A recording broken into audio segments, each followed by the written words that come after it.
Everything needs containers. Everything. The first time I ever heard about this was in Green Lights by Matthew McConaughey. That book I consumed in 2 days. It was shortly after I graduated college back in 2022. Man, yeah, first book I could remember that made me laugh out loud.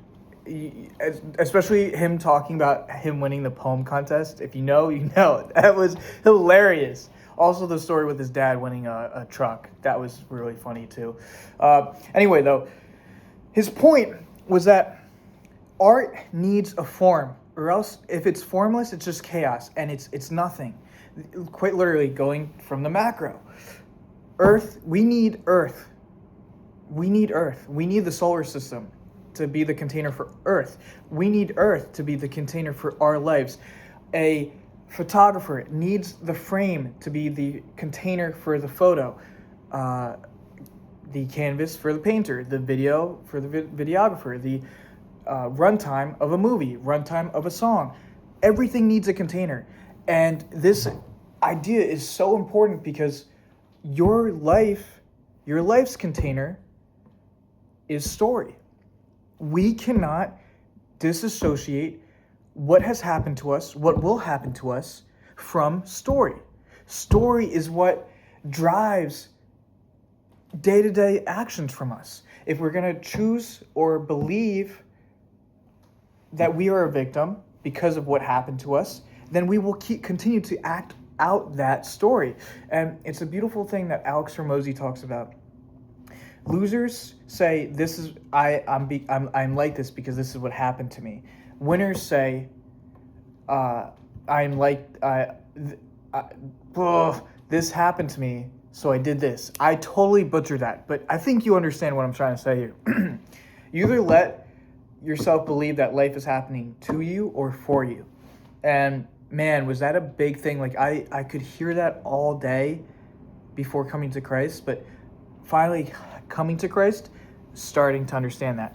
And man, why is this idea so important? Because, well, to me, because it's so cool to keep on diving in. Yes, okay, so stories are what matter.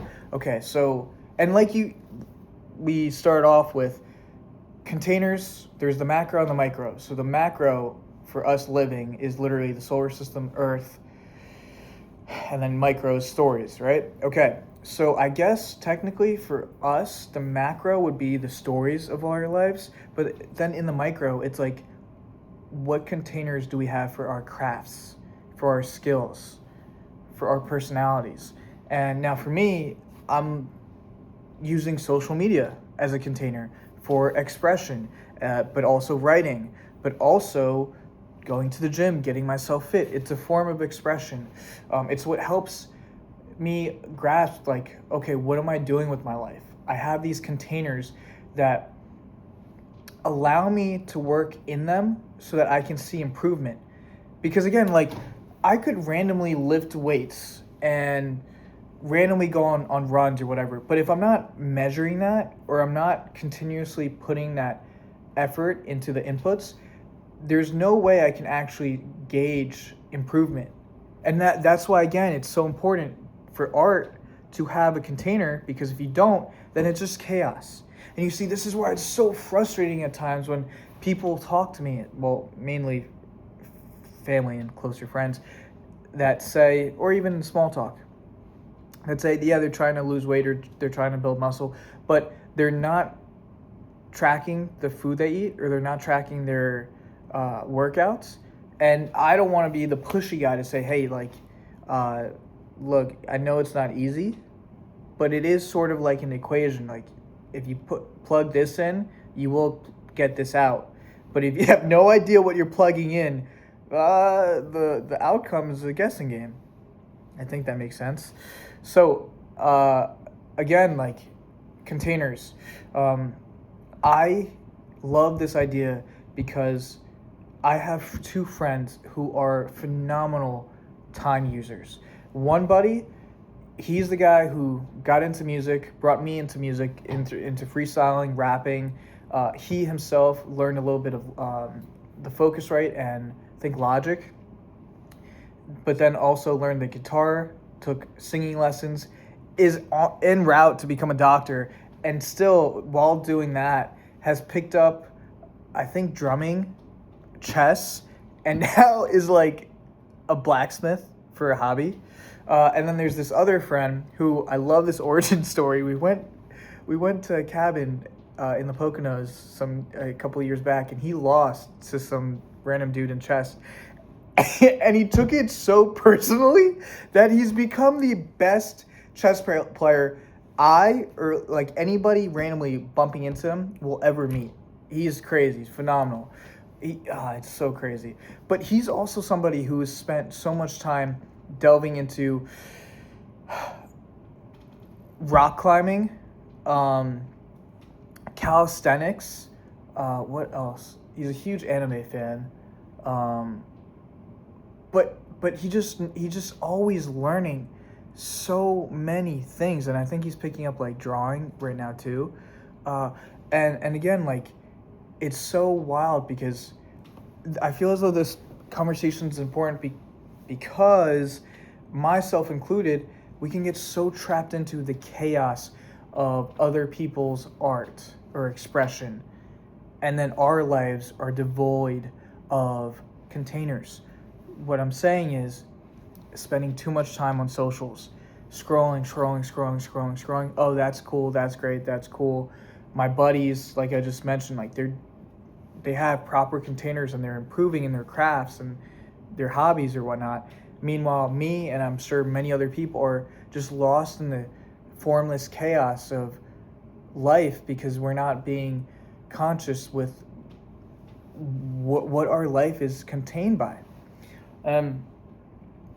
So again, the beautiful thing is macro to micro. The macro allows the micro to happen. So for me now, it's shifted from a macro of what's the story I'm living by that contains everything for me? Well, it's the Bible and the story of Christ.